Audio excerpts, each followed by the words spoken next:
April 16, 1944.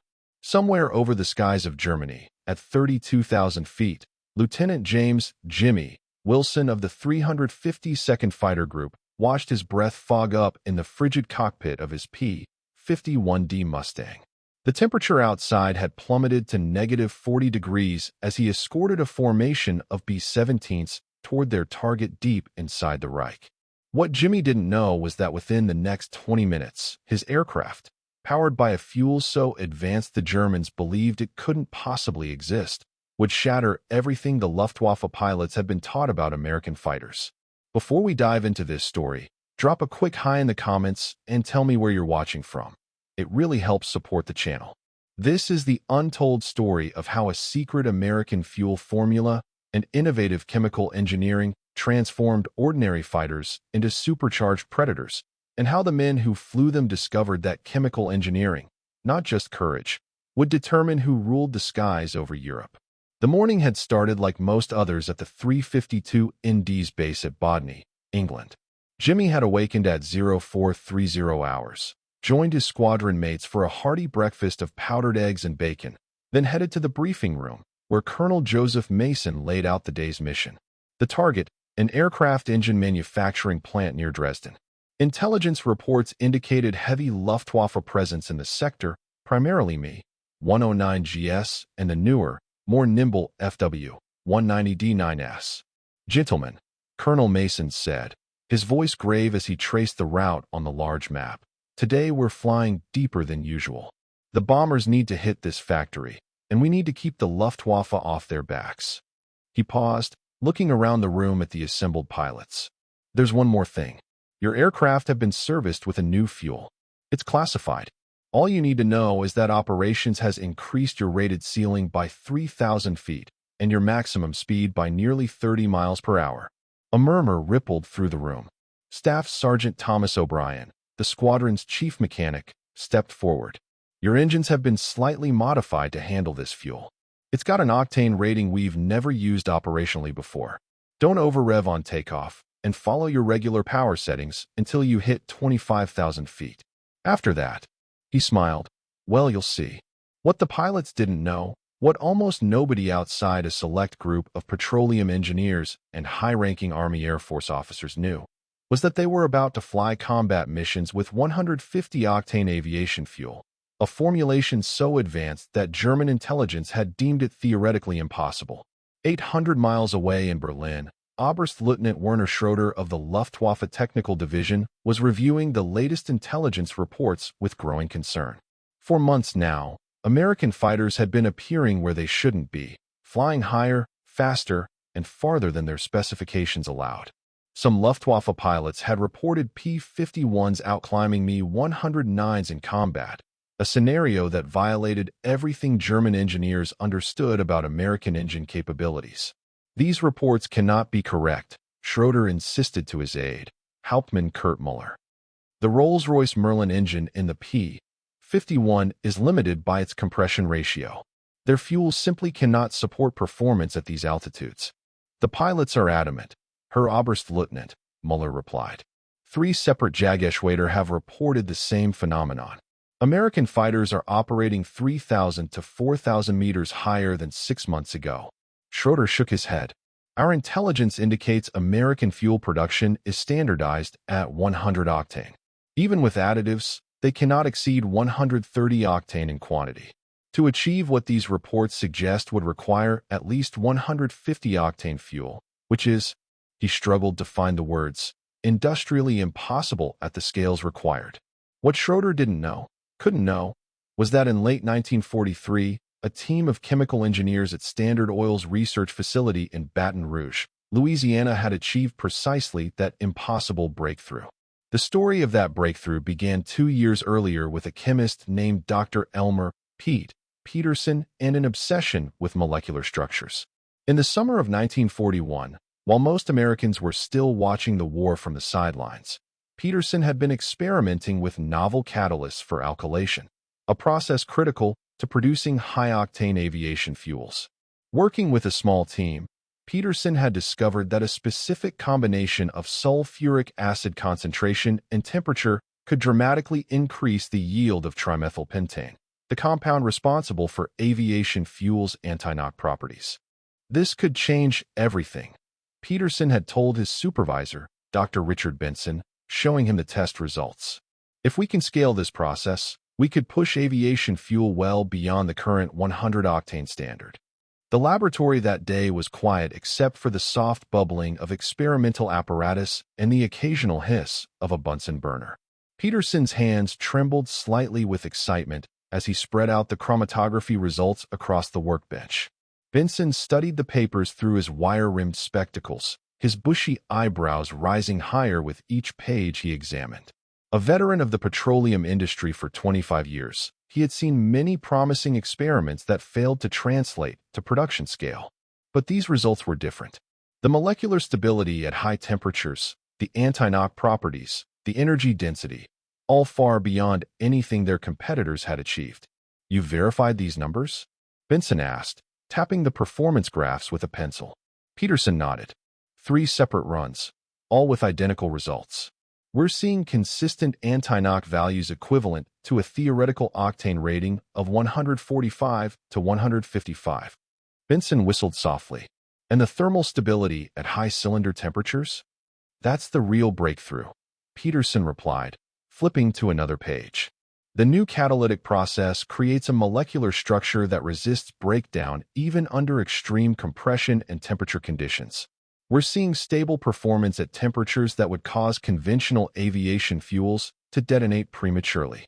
Benson had immediately recognized the military implications. "How quickly can you verify these results? And how difficult would industrial implementation be?" "The real challenge will be scaling production," Peterson admitted.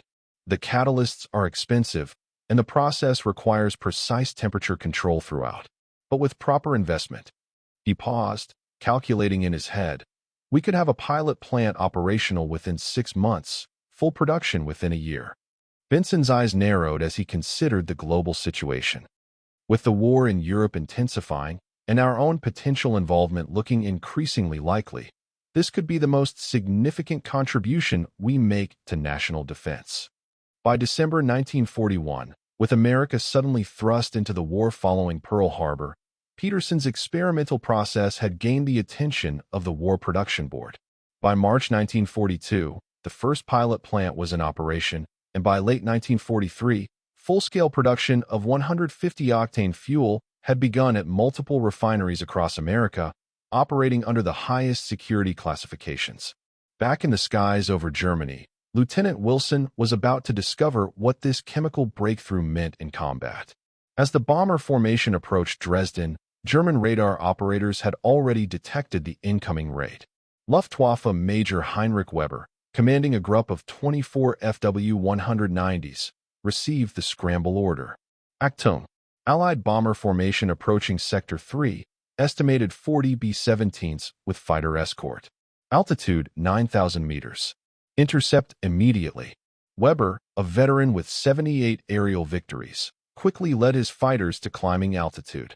The standard German tactic against American bomber formations had evolved over the previous year.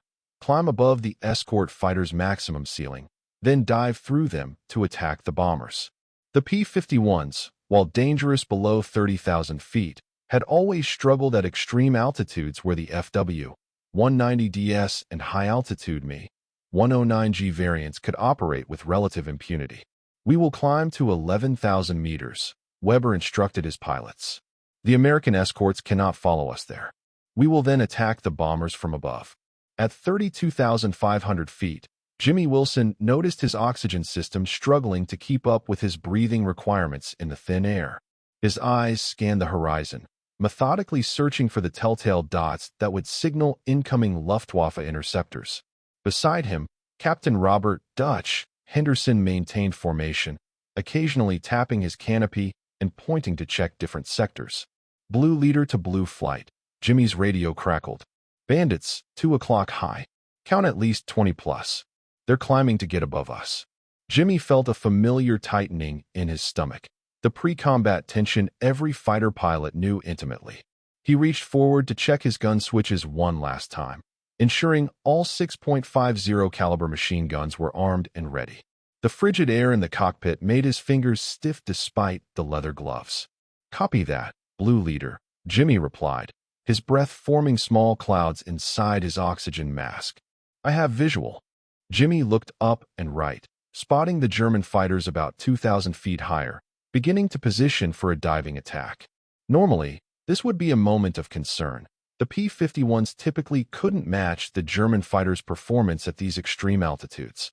The thin air at over 30,000 feet usually robbed the Merlin engines of their power, making the Mustangs vulnerable to fighters specifically designed for high-altitude interception. But today was different. "Blue Flight, remember your new settings," Dutch called over the radio. "Advanced throttle to 72 inches, mixture rich, supercharger to high blower." Jimmy's hand moved to the throttle quadrant, adjusting the settings as instructed. The manifold pressure gauge climbed far beyond what their standard briefings had always warned was the absolute maximum. Under normal circumstances, such settings would risk catastrophic engine failure, detonation, thrown connecting rods, or worse. But the aircraft didn't protest. Instead, it surged forward with newfound energy. Jimmy pushed his throttle forward, feeling the Packard-built Merlin engine surge with power that he'd never experienced at this altitude before. The manifold pressure gauge climbed beyond what had previously been the red line. His Mustang, which should have been struggling for breath in the thin atmosphere, suddenly accelerated with an authority that pushed him back in his seat. The controls, which normally became sluggish at extreme altitudes, remained crisp and responsive. The entire aircraft seemed to have shed the invisible weight that high-altitude flight usually imposed. Jimmy felt a surge of confidence as his airspeed indicator climbed steadily past 400 miles per hour, a speed previously unattainable at this height. "Blue Flight, check your 6 and prepare to engage," came the squadron leader's voice. "We're going up after them." Jimmy tightened his oxygen mask and adjusted his goggle straps. His heart pounded, not from fear, but from the sudden realization that they were about to shatter the established rules of air combat. For months, the Luftwaffe had relied on altitude advantage to dictate engagement terms. Today, that advantage would vanish. The entire American escort formation began to climb, directly toward the German fighters who had expected to maintain altitude superiority. The powerful Merlin engines, fed with the mysterious new fuel, propelled the Mustangs upward at a rate that would have been impossible just weeks earlier. Jimmy watched his vertical speed indicator show a climb rate of over 1,500 feet per minute, at an altitude where 500 feet per minute would normally be considered exceptional. Major Weber watched with disbelief as the P-51 formation, rather than remaining with the bombers or diving away, climbed aggressively toward his fighters. Through his canopy, he could clearly see the American fighters' noses pointed upward, their contrails cutting straight lines through the thin blue air.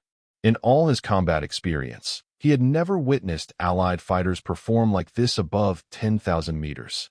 "Was this DOS?" he muttered, watching the Americans climb at a rate that his intelligence briefings had assured him was impossible. "Achtung, the Americans are climbing to our altitude. Prepare for head-on engagement." But before Weber could reorganize his attack, the American P-51s had not only reached his altitude, but were continuing to climb above him. The tables had turned so quickly that several Luftwaffe pilots broke formation in confusion, uncertain how to respond to this unexpected development. For Jimmy Wilson, the sensation was exhilarating. His Mustang, famous for its low-altitude prowess but typically handicapped above 30,000 feet, was now outclimbing the specialized high-altitude German fighters. As he closed on an FW-190, he noticed something else. His speed advantage had increased dramatically. The Mustang's airspeed indicator showed 420 miles per hour in level flight, at an altitude where he would normally struggle to maintain 370. "Blue 3, I'm engaging," Jimmy called, rolling into a pursuit curve behind a banking FW-190. The German pilot, obviously surprised by the Americans' performance, attempted a climbing spiral, a maneuver that had often allowed Luftwaffe pilots to escape pursuing P-51s at extreme altitude. Not today. Jimmy stayed with him easily, the Mustang's engine delivering steady power where it would normally begin to falter. The German pilot's surprise was evident in his increasingly desperate maneuvers. The 190 rolled inverted and pulled into a steep dive, then abruptly yanked back into a climbing turn, a combination that had shaken off countless pursuers. Jimmy's Mustang followed as if attached by an invisible tether, the gap between the aircraft steadily narrowing. Jimmy lined up his gun sight, watching the illuminated reticle settle on the Focke-Wulf's fuselage. At 800 yards, still too distant for an effective burst, Jimmy continued to close the gap. The German pilot rolled again, this time into a split S maneuver, inverting his aircraft and pulling down toward the bomber formation 5,000 feet below. At 600 yards, Jimmy squeezed his trigger briefly, a ranging shot that sent tracers arcing just behind the German fighter. He adjusted his aim slightly, leading the target by the necessary margin. At 400 yards, he pressed the trigger again, holding it down for a 2-second burst. The Mustang shuddered as all 6.50 caliber Brownings hammered in unison, sending 150 rounds downrange in a deadly converging pattern. The effect was devastating. Jimmy's rounds tore into the FW-190's right-wing root and cockpit area. Pieces of aluminum skin peeled away from the German fighter, fluttering in the slipstream like metallic leaves. A plume of dark smoke erupted from the aircraft's nose as glycol lines ruptured and engine oil caught fire. The FW-190 rolled uncontrollably to the right, its pilot either incapacitated or struggling with damaged controls. "Got him," Jimmy exulted, pulling up to avoid debris as the stricken German fighter fell away toward the clouds far below. There was no parachute.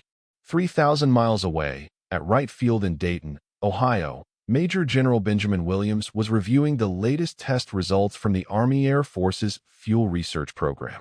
Across his desk sat Lieutenant Colonel Harley Davidson, the project's liaison with Standard Oil and other petroleum companies contributing to the 150-octane fuel program. "These numbers are remarkable," General Williams said, flipping through the performance charts. A 28% increase in rate of climb at 30,000 feet, 15% increase in maximum speed at altitude, and combat radius extended by nearly 12%. "Yes, sir," Davidson replied. "But the production challenges are significant. The triethyl lead content alone is 4 times what's in our standard 100-octane fuel. The manufacturing process requires twice the catalytic capacity. Right now, we can only supply enough for 8th and 9th Air Force fighter groups escorting the deepest penetration rates." "What about engine wear?" the general asked. "These power settings are well beyond the original design specifications." Davidson nodded. "Engine time between overhauls is reduced by about 30%. But the tactical advantage outweighs the maintenance burden. We're modifying our supply chain to increase production of replacement engines and components." The general leaned back, contemplating the broader strategic implications. The Germans have been counting on altitude sanctuary for their interceptors. This changes the entire air war equation. "Yes, sir. And based on communications intelligence, they still haven't figured out what we're doing. Their technical experts are convinced we're exaggerating our fuel quality capabilities." In the skies over Dresden, that miscalculation was proving fatal for Luftwaffe pilots. Jimmy Wilson had already claimed 2 FW-190s, while the rest of his flight had downed 3 more. The remaining German fighters had scattered, abandoning their attack on the bomber formation entirely. Major Weber, watching his carefully planned interception disintegrate, radioed frantically to his remaining pilots. "Break off engagement. Retreat to Sector 5. These are not normal Mustangs." Weber managed to dive away, his FW-190's superior diving speed finally giving him an advantage. As he descended through 25,000 feet, he keyed his radio to the command frequency. "Control, this is Falk Leader. American fighters are operating above 11,000 meters with full combat power. Request immediate intelligence assessment." Back at Bodney that evening, the debriefing room buzzed with excitement. The 352nd had claimed 17 German fighters destroyed while losing only 2 of their own, an extraordinary ratio even by late war standards. Colonel Mason listened as pilot after pilot reported the same experience. Extraordinary performance at altitudes where their Mustangs had previously struggled. "It was like flying a completely different aircraft," Captain Henderson explained. "I chased in me 109 from 32,000 feet up to nearly 38,000, and my engine never faltered. The German pilot kept looking back, clearly expecting me to fall behind. Staff Sergeant O'Brien, the chief mechanic, nodded with satisfaction. That's the new fuel. You boys were flying with the most advanced aviation gasoline ever produced. Your engines were developing nearly 2,200 horsepower at altitudes where they'd normally give you 1,500 at most. Lieutenant Wilson raised his hand. How long have we had this stuff? And why didn't we get it sooner? Colonel Mason stepped forward. This fuel has been in development for over 2 years. Production began in late '43, but it's extremely difficult to manufacture in quantity. Even now, we're one of only 3 fighter groups receiving regular allocations. He pointed to the map. Notice how today's mission took you 150 miles deeper into Germany than our previous operations. That's not just because of the fuel's performance benefits. It's also more energy-dense, extending your combat radius. In Berlin 2 days later, Oberst-Lieutenant Werner Schroeder faced an uncomfortable meeting with Reichsmarschall Hermann Göring. The Luftwaffe commander was furious about the failed interception over Dresden. How is it possible that American fighters are now operating at altitudes beyond their capabilities? Göring thundered. Schroeder swallowed hard. We believe the Americans have developed a new aviation fuel. Our analysis indicates octane ratings significantly higher than we thought possible. And what does this mean for our defense? Göring demanded. It means the high-altitude sanctuary we've relied upon no longer exists. The Americans can now fight effectively at any altitude our aircraft can reach. Göring's expression darkened. Can we not produce equivalent fuel ourselves? Schroeder shook his head. Our petroleum resources are severely constrained. We lack both the raw materials and the specific catalysts required. This conversation, recorded by Hauptmann Müller and later captured among German records after the war, represented a pivotal moment in the air war. The Luftwaffe's technical leadership had officially recognized that they had lost the high-altitude war not to superior aircraft design, but to superior chemical engineering. The story of America's 150-octane fuel revolution wasn't just about technical achievements. It was also about intelligence, security, and industrial capacity. The program had remained classified throughout the war, with pilots told only what they needed to know about their aircraft's enhanced capabilities. Dr. Elmer Peterson, the chemist whose catalyst discoveries had made the breakthrough possible, continued refining the process throughout the war, working 16-hour days at the Baton Rouge facility. In a rare interview conducted in 1975, 3 decades after the war, Peterson finally explained the magnitude of the challenge. The problem wasn't just creating 150-octane fuel in the laboratory, he recalled. Any competent petrochemical engineer could do that with enough time and resources. The real challenge was scaling production to thousands of gallons per day while maintaining strict quality control. The German synthetic fuel program actually produced small quantities of very high-octane components, but they could never solve the production scale problem. By March 1945, all American fighter groups operating over Germany had converted to the advanced fuel, giving them complete air superiority at all altitudes. This transformation had profound psychological effects on German pilots. Luftwaffe combat reports from the final months of the war frequently mentioned the apparent supernatural performance of American fighters that seemed to violate the laws of physics. Oberleutnant Hans Mulders, one of the few surviving experienced Luftwaffe pilots in early 1945, wrote in his diary, "It is as though the Americans have discovered some magical elixir. Their Mustangs, which we once outclassed above 10,000 meters, now chase us to the very limits of the breathable atmosphere.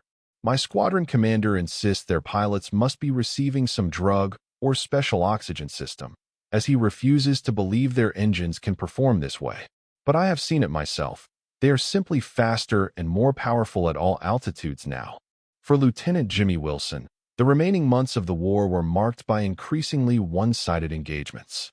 By April 1945, many Luftwaffe pilots avoided combat entirely when spotting P-51s, recognizing their overwhelming disadvantage. On his 27th mission, Jimmy encountered something he'd never seen before: a formation of Me Tu-62 jet fighters that refused to engage his flight of Mustangs despite having a clear numerical advantage. They just looked at us and turned away, Jimmy reported in debriefing. 4 jets against our 2 Mustangs, and they weren't interested. That would have been unthinkable 6 months ago. The full story of the 150-octane fuel program remained classified until 1958. Even many of the pilots who had benefited from it remained unaware of exactly what had given their aircraft such remarkable performance in the war's final year. The program represented an investment of approximately $942 million, involving 46 separate production facilities across America and employing more than 28,000 people. After the war, petroleum engineer Richard Miller summarized its impact. The high-octane aviation fuel program shortened the air war by at least 6 months. Once our fighters could outperform German aircraft at any altitude, the Luftwaffe ceased to exist as a coherent force. The technical aspects of the 150-octane fuel were remarkable even by modern standards. The fuel required precise blending of alkylate, isomerate, and aromatics, with triethyl lead content approaching 8.0 milliliters per gallon. This formula allowed for compression ratios that would normally cause catastrophic engine detonation. Staff Sergeant O'Brien, who had maintained the 352 Indies Mustangs throughout the transition to the new fuel, later became an instructor at the Air Force Technical Training Command. His teaching materials included a comparison that effectively illustrated the advantage. The difference between AP-51 on 100-octane and 150-octane fuel is like the difference between a car driving on flat ground and one driving downhill with a tailwind. The aircraft isn't working harder. It's working with more energy available from each drop of fuel. The human stories behind the fuel's development were remarkable. The research team included not only American chemists, but also refugees from Nazi Germany. Dr. Hannah Steiner, who had fled Germany in 1938 after being expelled from her university position, played a key role in developing thermal stability additives that allowed the high-octane fuel to withstand extreme operating temperatures.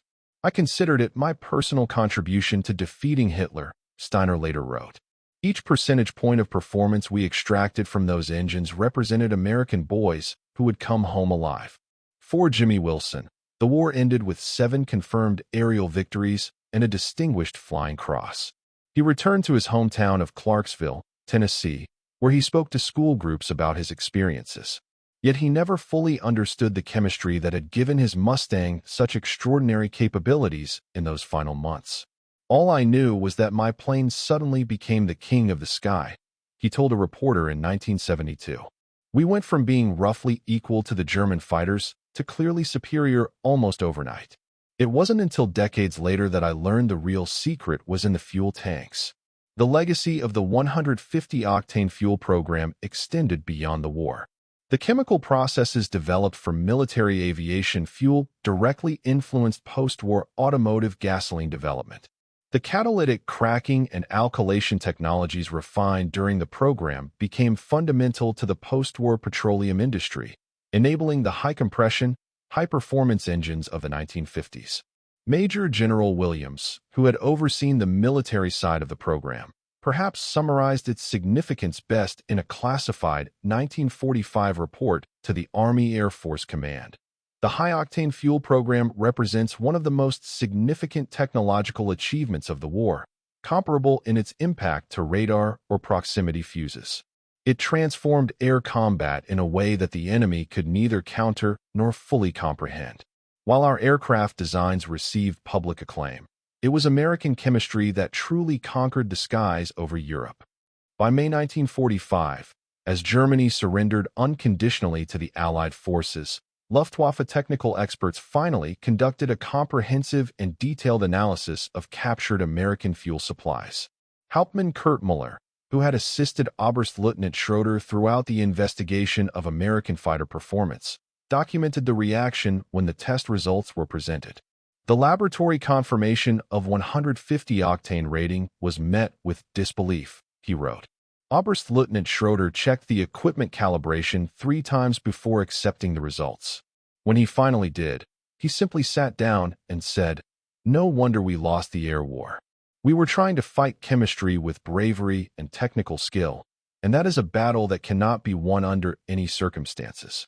For the pilots of the 352nd Fighter Group and other units that received the advanced fuel, the war's final months brought a strange new reality, one where they sought combat that the enemy increasingly avoided. Captain Henderson's last mission report, dated April 14, 1945, captured this transformation. Patrolled assigned sector at 37,000 feet for 2 hours. When we descended to engage, both formations immediately dove for cloud cover and disappeared. No shots fired.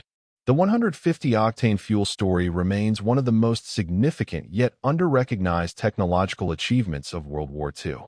Unlike radar or the atomic bomb, the fuel program operated in relative obscurity, its impact understood mainly by petroleum engineers and Luftwaffe pilots who suddenly found themselves outclassed in domains they had once dominated.